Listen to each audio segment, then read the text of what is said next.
नमस्कार दोस्तों, bankers lifeline में आप सब लोगों का स्वागत है। आज हम जो है आरएम 2.0 के अंदर टॉपिक करेंगे। नया टॉपिक स्टार्ट करने जा रहे हैं। अभी तक हमने जो है प्रायोरिटी सेक्टर लेंडिंग के टॉपिक को कंप्लीट कर लिया है। उसके बाद नेगोशिएबल इंस्ट्रूमेंट एक्ट के टॉपिक को कंप्लीट कर लिया है। उसके बाद हमने जो है खल्लास सीरीज जो है जो आई है हमारी, उसके अंदर करंट अकाउंट गाइडलाइंस का टॉपिक कंप्लीट कर लिया है। और नेक्स्ट जो है हमने ऑपरेशन विजय 2.0 की भी शुरुआत हम कर चुके हैं। आज हम जो टॉपिक स्टार्ट करने जा रहे हैं दैट इज एनपीए। एनपीए का टॉपिक आज हम स्टार्ट करेंगे। पार्ट फर्स्ट है उसका ये। इसके अंदर हम देखेंगे कि क्या एनपीए होता है। अभी तक अगर हमने अपने पुराने टॉपिक नहीं देखे हैं तो आप वीडियो को गो थ्रू करें और आप जो है एमसीक्यू क्वेश्चन भी देखें।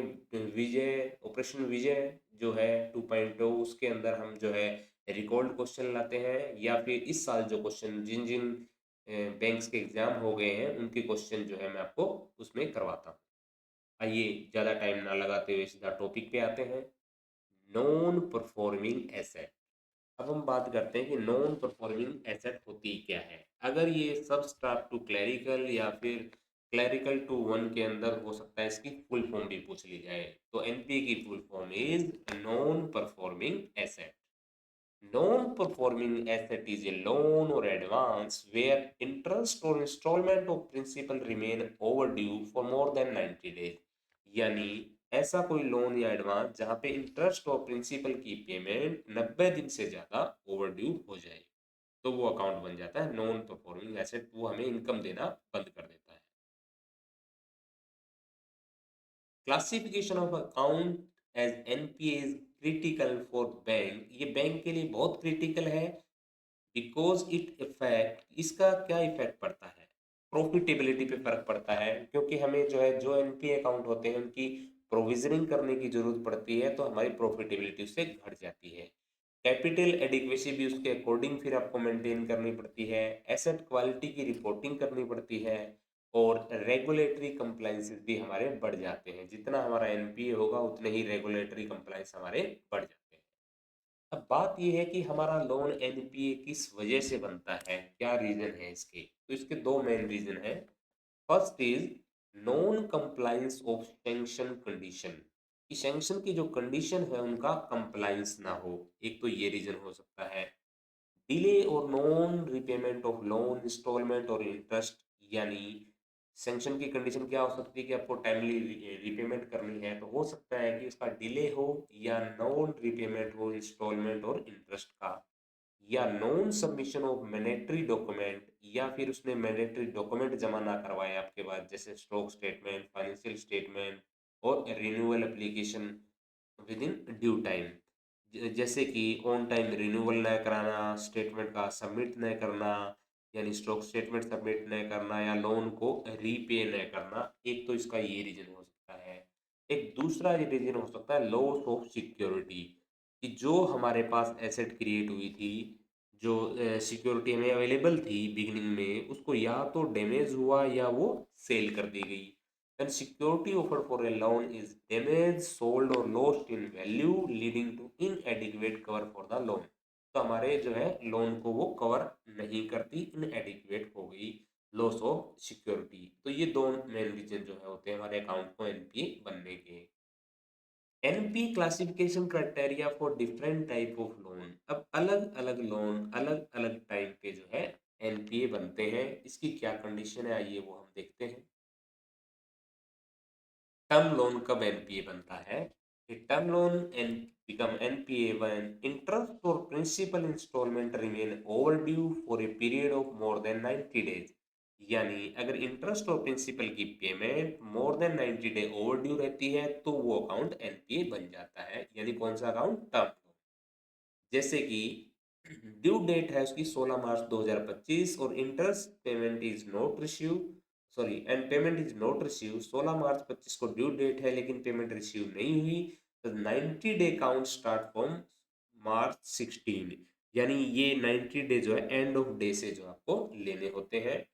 मार्च, अगर इसको हम कहें कि किस दिन पे जो है ये अकाउंट एनपीए होगा, इसके एनपीए की डेट क्या होगी, तो इसको कैलकुलेट करते हैं।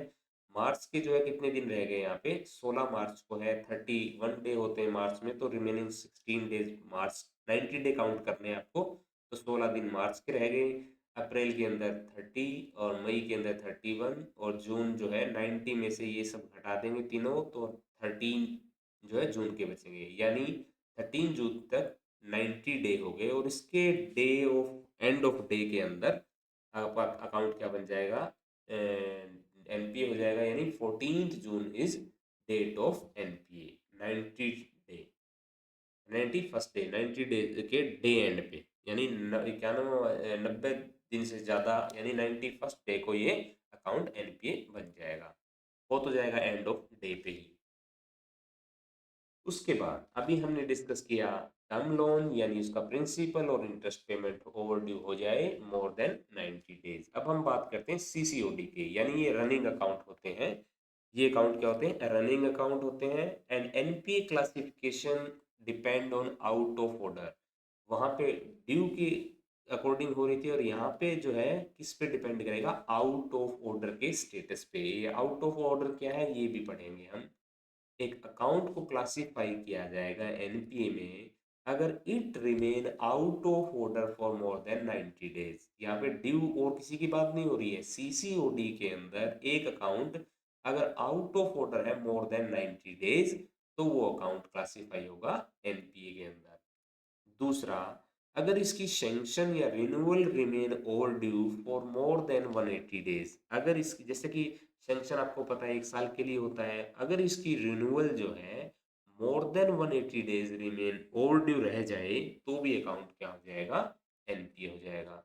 अब हम टर्म आउट ऑफ ऑर्डर को डिस्कस कर लेते हैं। आउट ऑफ ऑर्डर क्या है, यानी यहाँ पे अकाउंट को एनपीए बनने के लिए पहले अकाउंट क्या बनेगा, आउट ऑफ ऑर्डर। और आउट ऑफ ऑर्डर बनने की क्या कंडीशन है, उसी को हम डिस्कस करने वाले हैं। An account is treated as out of order under any of the following situation, यानी इन सिचुएशन के अंदर अकाउंट आउट ऑफ ऑर्डर बनेगा। पहली सिचुएशन ये हो सकती है कि बैलेंस एक्सीड, यानी आउटस्टैंडिंग बैलेंस जो है वो एक्सीड कर दे सैंक्शन लिमिट या डीपी को। If outstanding balance exceed the sanction limit or DP, the account become immediately out of order। यानी अगर उसने सैंक्शन लिमिट या डीपी को एक्सीड कर दिया, जिस भी दिन एक्सीड कर दिया, दैट इमीडिएटली वो आउट ऑफ ऑर्डर बन जाएगा। जैसे सैंक्शन लिमिट 50 लाख है और डीपी 35 लाख है, और out of order sorry outstanding amount जो है 40 लाख हो गया 12 मई 2025 को, तो वो इमीडिएटली आउट ऑफ ऑर्डर हो जाएगा। और एनपीए कब बनेगा, वो उसके 90 दिन के बाद, जिस दिन आउट ऑफ ऑर्डर बना अगर ये कंडीशन बनी रही, तो जो है 90 दिन के बाद जो है ये खाता एनपीए बन जाएगा 91st डे को, that is the 10 October 2025। Sorry, ये 10 अक्टूबर नहीं आएगा, यहाँ पे आएगा 10 अगस्त, 10 अगस्त 2025 आएगा। If the condition continue for more than 90 days, यानी ये जो ओवरड्यू वाली कंडीशन है, अगर ये 90 दिन तक जो है बनी रही, तो मोर देन 90 डेज बनी रही, तो क्लास ये क्या हो जाएगा, अकाउंट हो जाएगा एनपीए। और 91st डे यानी 10 अगस्त 2025 को जो है ये अकाउंट एनपीए बन जाएगा। जैसे कि 12 यहाँ पे मई था, 12 मई को ये आउट ऑफ ऑर्डर बन गया। अगर डेट ऑफ एनपीए क्या होगी, 90 डे अगर आउट ऑफ ऑर्डर रहता है, ये आउट ऑफ ऑर्डर 90 डे रहता है, तो 91st डे को जो है एनपीए बन जाएगा 10 अगस्त 2025 को। ये पीरियड कैसे काउंट किया, ये मई के अंदर 20 डेज रह गए यहाँ पे, जून के अंदर 30, जुलाई के अंदर 31, तो 90 डे बनाने के लिए 9 और अगस्त के दिन लगेंगे। तो 9 अगस्त के एंड ऑफ डे के ऊपर ये अकाउंट, यानी 91st डे 10 अगस्त 2025 को जो है 10 अगस्त 2025 को बन जाएगा एनपीए। ये एक सिचुएशन हुई। अब हम दूसरी सिचुएशन की बात करते हैं, बैलेंस विद इन डीपी और लिमिट, यानी आउटस्टैंडिंग बैलेंस जो है वो डीपी और आपके सैंक्शन लिमिट के अंडर है, but still out of order, लेकिन फिर भी आउट ऑफ ऑर्डर बन जाएगा। कैसे, पहली कंडीशन तो ये थी अगर वो डीपी और लिमिट को एक्सीड कर दे। दूसरी कंडीशन क्या है, अगर वो उनके लिमिट के अंदर है फिर भी आउट ऑफ ऑर्डर बन सकता है। किस कंडीशन में बन सकता है वो हम बात करेंगे। पहले एग्जांपल देख लेते हैं। मान लीजिए सैंक्शन लिमिट इज 50 लाख और डीपी है 35 लाख, लेकिन आउटस्टैंडिंग बैलेंस दोनों किसी को भी एक्सीड ना करे, 33 लाख है यहाँ पे। तो क्या होगा?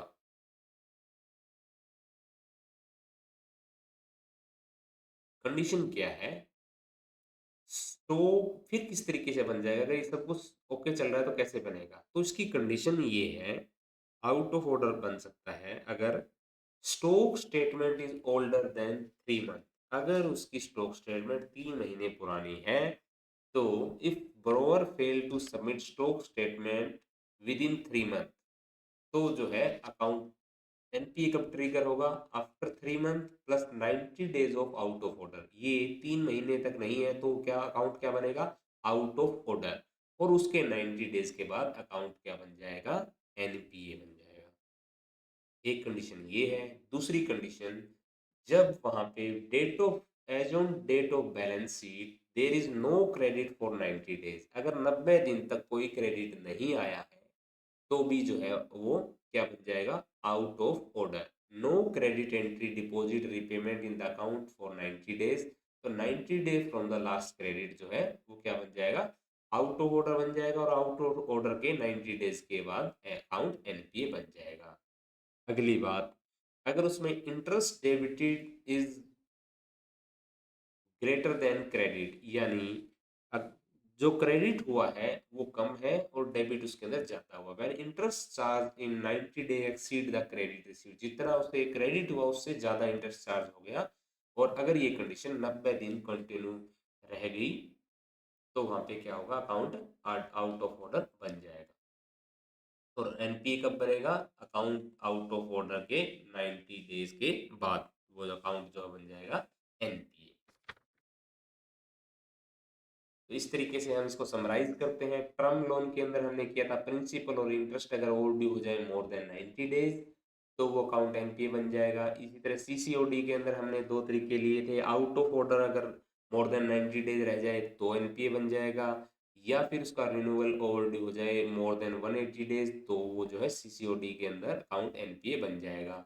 इसी तरीके से और क्या कंडीशन यहाँ पे हो सकती है? और कंडीशन ये हो सकती है बिल्स अकाउंट के अंदर, अगर bills remains out of order more than 90 days, यानी कोई बिल ऑफ एक्सचेंज अगर हम परचेज कर लेते हैं या उसको डिस्काउंट कर लेते हैं, तो वो अगर 90 डेज से ज़्यादा अनपेड रह गए, तो वो अकाउंट जो हमारा क्या बन जाएगा? एनपीए बन जाएगा। इसी तरीके से बिल ऑफ एक्सचेंज की जगह चेक को हम परचेज या डिस्काउंट परचेज कर सकते हैं, तो उसकी अनपेड अगर रह गया वो, तो वो क्या बन जाएगा? एनपीए बन जाएगा। अदर लोन के अंदर बात करें तो कोई भी जो है amount become due but not paid for more than 90 days, अगर कोई अकाउंट ओवर ड्यू है और मोर देन 90 डेज अगर वो पेंडिंग है, तो वो अकाउंट क्या बन जाएगा? आपका एनपीए बन जाएगा। तो यहाँ पे टर्म लोन के केस में प्रिंसिपल और इंटरेस्ट ओवर ड्यू हो जाए मोर देन 90 डेज, सीसीओडी के केस में दो हो गए, आउट ऑफ ऑर्डर हो जाए 90 दिन से ज्यादा। और अभी हमने जो है डिस्कस किया आउट ऑफ ऑर्डर क्या हो सकता है। आउट ऑफ ऑर्डर की दो सिचुएशन हो सकती है, या तो वो सैंक्शन लिमिट और डीपी को एक्सीड कर दे, या दूसरी बात वो डीपी और सैंक्शन लिमिट को एक्सीड ना करे, बल्कि दूसरी कंडीशन ये हो जाए या तो उसकी स्टॉक स्टेटमेंट 3 महीने से ज्यादा पुरानी हो, या फिर आउट ऑफ ऑर्डर बनने का दूसरा कारण ये हो सकता है कि as on balance date of balance sheet credit ना आए उसके अकाउंट में फॉर 90 डेज, या क्रेडिट इन अकाउंट जो है वो कम हो, इंटरेस्ट डेबिटेड से कम हो। आउट ऑफ ऑर्डर अगर मोर देन 90 डेज रहा, तो अकाउंट क्या बन जाएगा? एनपीए बन जाएगा। तो उम्मीद कर रहा हूँ दोस्तों आपको ये टेबल जो है अच्छी तरह समझ आ गई। का स्क्रीनशॉट ले लीजिए, बार बार जरूरत पड़ेगी आपको। उसके बाद ये तो हमारे टर्म लोन और सीसी अकाउंट की बात की। अब हम बात करते हैं एग्रीकल्चर लोन की, फार्म क्रेडिट की। एनपीए ये इसके अंदर डेज पे डिपेंड नहीं करता। NPA depend on crop season. ये क्रॉप सीजन पे डिपेंड करेगा, ना कि डेज ऑफ ओवरड्यू पे डिपेंड करेगा। Short duration crop, short duration crop अगर है, तो शॉर्ट ड्यूरेशन क्रॉप वो होती है जिनका हार्वेस्टिंग पीरियड जो होता है वो लेस देन 12 मंथ जो है होता है, that is the short duration crop उनको बोलते हैं। यानी जिसका 12 महीने तक का जो है हार्वेस्टिंग होता है इसको और डिफाइन करने के लिए, ओवरड्यू फॉर 2 क्रॉप सीजन। अगर ये 2 क्रॉप सीजन तक ओवरड्यू रह जाता है तो ये अकाउंट एनपीए होगा। यानी आपसे 2 क्वेश्चन यहाँ पे पूछ सकता है। शॉर्ट ड्यूरेशन क्रॉप का जो है पीरियड कितना होता है, तो that is up to 12 month. या ये पूछ सकता है ओवरड्यू कितने दिन तक रहे, कितने क्रॉप सीजन तक रहे तो एनपीए बनेगा शॉर्ट ड्यूरेशन वाला, तो 2 क्रॉप सीजन अगर ओवरड्यू रहा तो एनपीए बन जाएगा। दूसरा, लॉन्ग ड्यूरेशन क्रॉप, वो क्रॉप जो मोर देन 12 मंथ की हार्वेस्टिंग जिसकी होती है, मोर देन 12 मंथ की, और ये अगर कितने दिन ओवरड्यू रहे तो एनपीए होगा, तो वो ओवरड्यू अगर एक क्रॉप सीजन ओवरड्यू रहे तो वो हो जाएगा एनपीए। क्रॉप सीजन को कौन डिसाइड करेगा, सॉरी क्रॉप ड्यूरेशन को कौन डिसाइड करेगा, तो crop duration decided by SLBC, state level banker committee जो है इसका क्रॉप का ड्यूरेशन डिसाइड करेगी।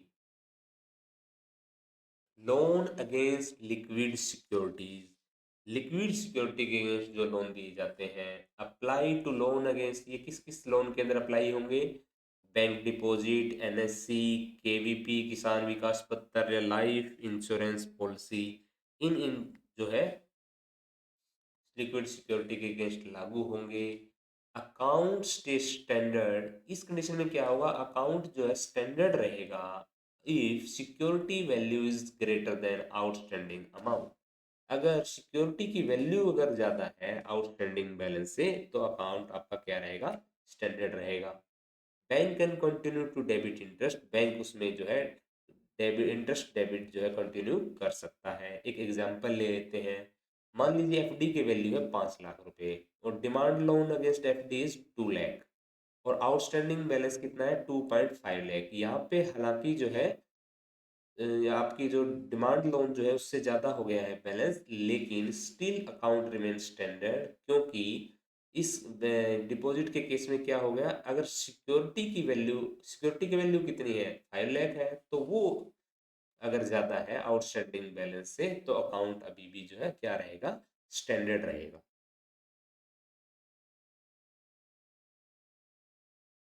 Note applicable to government securities and gold loan, लेकिन ये कंडीशन जो है गवर्नमेंट सिक्योरिटी और गोल्ड लोन पे एप्लीकेबल नहीं होती है। अब हम बात करते हैं कंसोर्टियम लोन की। कंसोर्टियम लोन क्या होते हैं, consortium finance is collaborative lending agreement where a group of bank or finance institution jointly provide a large loan to a single borrower. This structure is used when a single lender cannot or will not provide the full amount due to loan size or risk।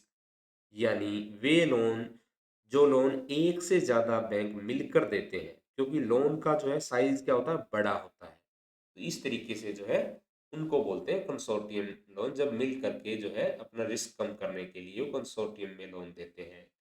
जैसे x Y Z ने मिलके जो है कोई आपको loan दे दिया, तो इसके अंदर क्या होगा, each bank classify independently base of its own account, इसके अंदर इसकी अकाउंट की क्लासिफिकेशन क्या होगी, तो इंडिविजुअल बैंक जो है उसके कंडक्ट के ऊपर डिसाइड होगा कि वो कैसा अकाउंट है। जैसे एक्स बैंक के से उसने जो लिया अगर, तो एक्स बैंक में अगर रेगुलर उसका कंडक्ट है तो उसकी कैटेगरी रहेगी स्टैंडर्ड। लेकिन हो सकता है वाई बैंक के अंदर इरेगुलरिटी हो 65 डेज की, तो वो अकाउंट क्या रहेगा, स्टैंडर्ड तो रहेगा लेकिन स्पेशल मेंशन अकाउंट बन जाएगा और एसएमए बन जाएगा विद इन स्टैंडर्ड। एसएमए क्या होता है इसको हम अगले स्लाइड पे डिस्कस करेंगे। जेड्स बैंक से अगर उसने के अंदर जो लोन ले रखा है irregular for more then 2 year, अगर 2 साल से ज्यादा की इरेगुलरिटी है तो अकाउंट यहाँ पे एनपी हो जाएगा। तो आप देख रहे हैं कि कंसोर्टियम के अंदर हर बैंक अपने साथ कैसा कंडक्ट है उस पे जो है उसकी कैटेगरी डिसाइड होगी, यानी वो स्टैंडर्ड है, सब स्टैंडर्ड है या फिर एनपी है। अब हम बात करते हैं स्पेशल मेंशन अकाउंट क्या है। एसएमए की फुल फॉर्म आ सकती है, अगर वहाँ पे सब्सक्राइब टू क्लरिकल या क्लरिकल टू स्केल 1 के अंदर तो हो सकता है एसएमए की फुल फॉर्म पूछ ले, that is special mention account. जब वहाँ इसके 5 ऑप्शन दिए जाते हैं तो आपको कंफ्यूजन भी हो सकता है। Standard account experiencing payment delay, यानी इसका पर्पज क्या होता है? It's an early warning system for lender to identify account that may default. देखिए ये एनपीए नहीं है अकाउंट, ये स्टैंडर्ड ही है। एसएमए जो होता है दैट इज द स्टैंडर्ड, लेकिन जब उसको लगता है कि ये अकाउंट जो अर्ली वार्निंग दे रहा है फॉर लेंडर्स, ये आइडेंटिफाई करने के लिए कि ये डिफॉल्ट कर सकता है, क्या रीजन है? एसएमए के अंदर तीन कैटेगरी होती है, एसएमए 0, एसएमए 1 और एसएमए 2। यानी प्रिंसिपल और इंटरेस्ट अगर 1 से 30 डेज तक का ड्यू हो जाए तो उसको बोलते हैं एसएमए 0। यानी यहाँ पे ये अर्ली वार्निंग सिग्नल देने लग जाता है कि ये अगर 30 दिन तक पेमेंट नहीं कर रहा है तो इसका कोई रीजन है, थोड़ा सा आप इस पे ध्यान दीजिए। इसी तरीके से अगर वो प्रिंसिपल और इंटरेस्ट ओवर ड्यू हो जाए 31 से 60 डेज के लिए तो वो अकाउंट हो जाएगा एसएमए 1। यानी यहाँ पे भी अकाउंट एनपीए नहीं हुआ है, लेकिन आपको अर्ली वार्निंग दे रहा है कि कुछ गड़बड़ है, आप इसको चेक कर लीजिए या इस पे ध्यान दीजिए। एसएमए 2 के अंदर प्रिंसिपल और इंटरेस्ट अगर ओवर ड्यू हो जाए 61 से लेके 90 डेज के लिए तो वो अकाउंट शिफ्ट हो जाता है एसएमए 2 के अंदर। ये भी अकाउंट जो है अभी 90 डेज तक भी अकाउंट एनपीए नहीं हुआ है, ये अर्ली वार्निंग सिग्नल दे रहा है, लेकिन मोर देन 90 डेज होते ही अकाउंट क्या हो जाएगा, आपका शिफ्ट हो जाएगा एनपीए पे। अब हम कुछ रूल डिस्कस कर लेते हैं गवर्नमेंट गारंटीड लोन के बारे में, कि गवर्नमेंट गारंटीड जो लोन होते हैं उसमें जो है क्या रूल हमारे एनपीए के रहेंगे। गवर्नमेंट गारंटीड लोन जो दो तरीके के हो सकते हैं, स्टेट गवर्नमेंट गारंटी और सेंट्रल गवर्नमेंट गारंटी, दो तरीके की गारंटी होती है।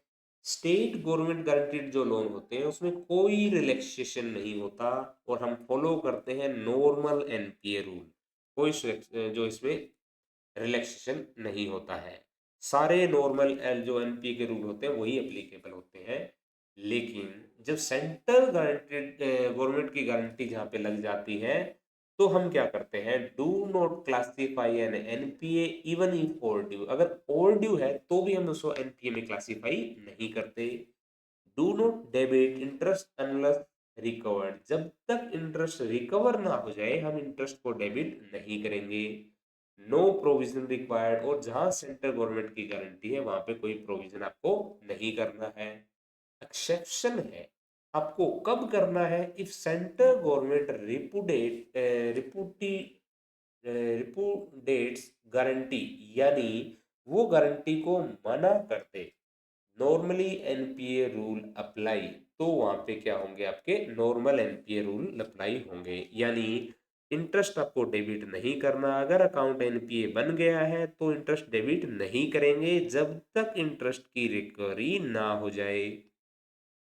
अकाउंट को जो है क्लासिफाई किया जाएगा स्टैंडर्ड, कोई प्रोविजन नहीं किया जाएगा।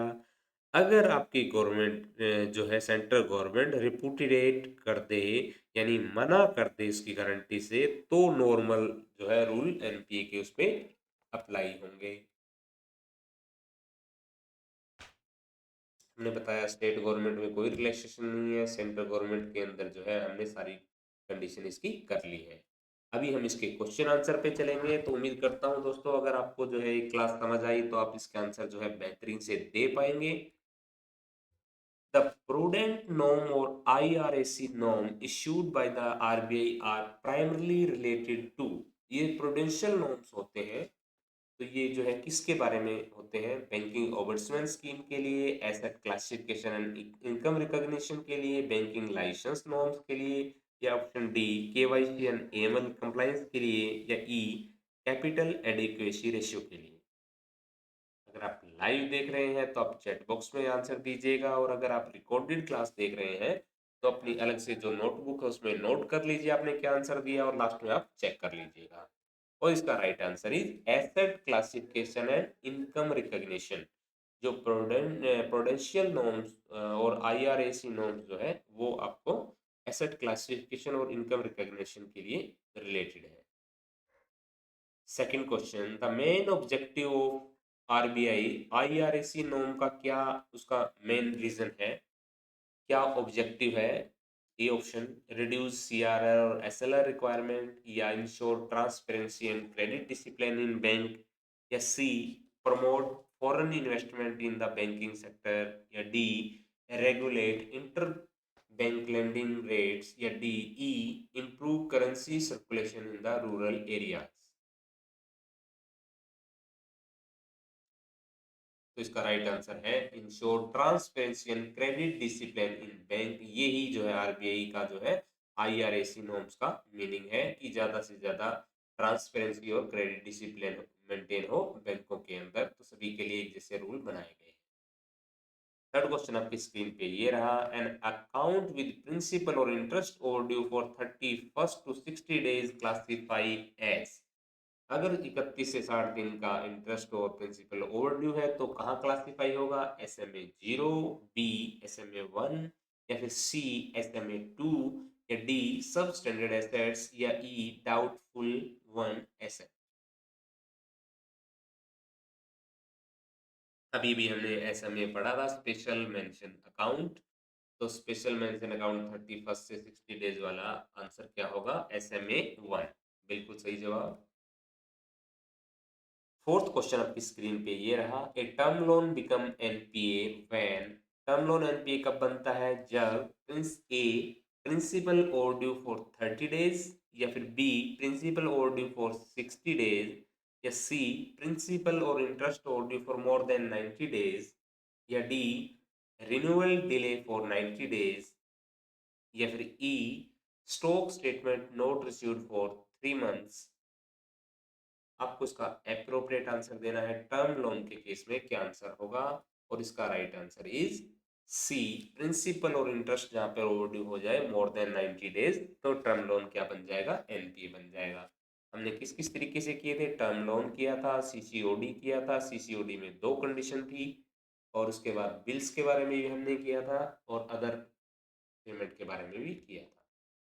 अब हम क्वेश्चन नंबर 5 पे चलते हैं। CC account it is treated as out of order, तो इसमें अप्रोप्रिएट ऑप्शन को सिलेक्ट करना है कि आउट ऑफ ऑर्डर कब बनता है। A sanction expired for 60 days, या फिर बी बैलेंस एक्सीड लिमिट और ड्राइंग पावर, या C stock statement received within 30 days, या डी इंटरेस्ट क्रेडिटेड रेगुलरली, या फिर E account remain dormant for 15 days.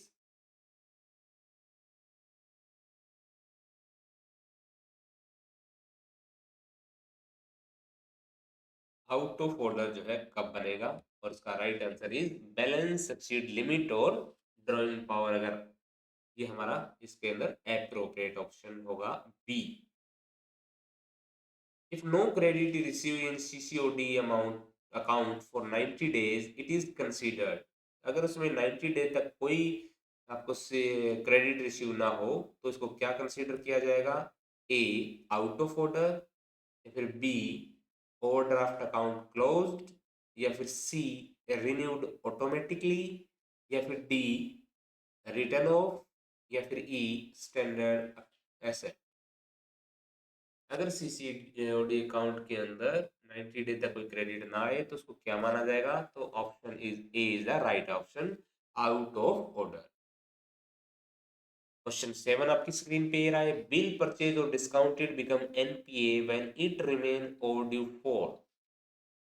एक बिल परचेज या डिस्काउंटेड किया गया एनपीए कब माना जाएगा? जब वो ओवरड्यू कितने दिन के लिए हो। ए 30 डेज, बी 60 डेज, सी 75 डेज, या फिर डी 90 डेज, या ई 120 days.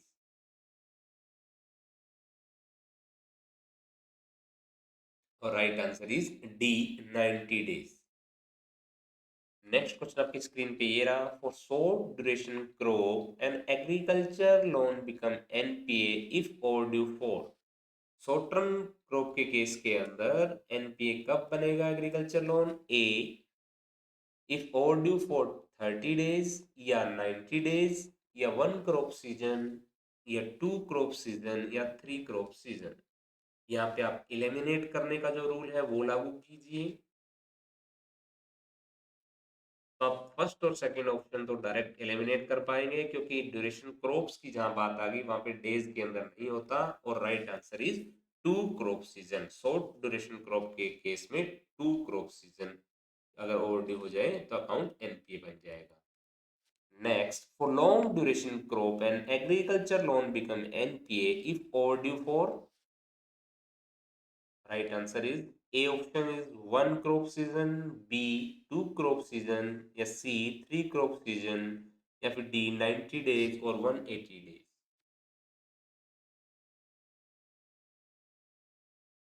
Right answer is A 1 crop season. हमने देखा था शॉर्ट ड्यूरेशन क्रॉप के अंदर 2 crop सीजन और लॉन्ग ड्यूरेशन क्रॉप के अंदर 1 crop season is right answer. Next, authority deciding crop duration of NPA classification agriculture loan is, ये कौन जो है क्रॉप की ड्यूरेशन डिसाइड करता है? नंबर ए नाबार्ड, या फिर बी मिनिस्ट्री ऑफ एग्रीकल्चर, या सी एसएलबीसी यानी स्टेट लेवल बैंकर कमेटी, या फिर डी आरबीआई सेंट्रल बोर्ड, या फिर E lead bank of the district.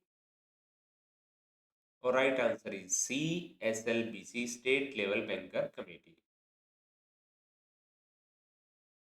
Question 11 आपकी स्क्रीन पे, in case of loan against liquid security like FD NSC LIC, ए आपको अप्रोप्रिएट ऑप्शन का चूज करना है, अकाउंट ऑलवेज रिमेन एनपीए, या फिर B account remain standard if security value is greater than loan amount, या फिर C bank can not charge interest, या फिर D RBI approval is mandatory, या फिर E loan is automatically renewed every year. आपको appropriate option का चयन करना है और इसका right answer is B account remain standard if security value is greater than loan amount, जैसा कि हमने एक एग्जांपल के थ्रू भी इसको डिस्कस किया था। Next question 12, in consortium loan NPA classification is done, consortium loan के अंदर जो है हम किस तरीके से एनपीए की क्लासिफिकेशन करते हैं? A jointly by all banks, या फिर B only by lead bank, या C independently by each bank, या फिर डी बाय आरबीआई डायरेक्टली, या E by borrower main branch. आपको कंसोर्टियम लोन के बारे में जब मैंने पढ़ाया था तो बताया था कि हर बैंक जो है अपना इंडिपेंडेंटली जो है क्लासिफिकेशन करेगा, उसके कंडक्ट के हिसाब से होगा कि उसके साथ उसका कैसा कंडक्ट है। इंडिपेंडेंटली बाई ईच बैंक उसकी जो है एनपीए की क्लासिफिकेशन होगी। Next, loan guaranteed by the state government get, जो स्टेट गवर्नमेंट द्वारा जो लोन गारंटी किया जाता है वो A full exemption from NPA rule, क्या उसको स्टेट गवर्नमेंट का जो लोन होता है गारंटीड, क्या उसके अंदर फुल एग्जम्पशन होती है एनपीए रूल से, या फिर B no relaxation normal NPA loan apply, या फिर C automatic upgrade to standard category, या फिर डी स्पेशल प्रोविजनिंग वेवर, या फिर E extension of 180 day for NPA recognition. और जैसा कि आपको पता है स्टेट गवर्नमेंट के केस में no relaxation normal NPA rule will be apply. Next question आपकी स्क्रीन पे, under RBI guideline NPA classification for any other account no terms loan CC और bill is based on, NPA classification जो है other account की वो किस पे base है? A amount overdue for 60 days, amount overdue for 90 days, या C amount overdue for 120 days, या D interest not paid for 30 days, या फिर E stock statement pending for 3 months. अब हमें बताना है अदर अकाउंट के केस में, यानी टर्म लोन और सीसी और बिल्स की बात नहीं हो रही, अदर जो अकाउंट है वहां पे एनपीए कब होगा? तो right answer is B amount अगर ओवरड्यू हो जाए more than 90 days. Next question आपकी स्क्रीन पे, when the central government repudiates its guarantee, अगर वो अपनी गारंटी को मना कर दे या फिर हट पीछे हट जाए, the loan should be write off written off immediately, या फिर B classify as normal NPA rule, या फिर सी कंटिन्यू एज स्टैंडर्ड, या फिर डी कन्वर्ट इनटू इक्विटी, या फिर ई एग्जम्प्टेड फ्रॉम प्रोविजनिंग।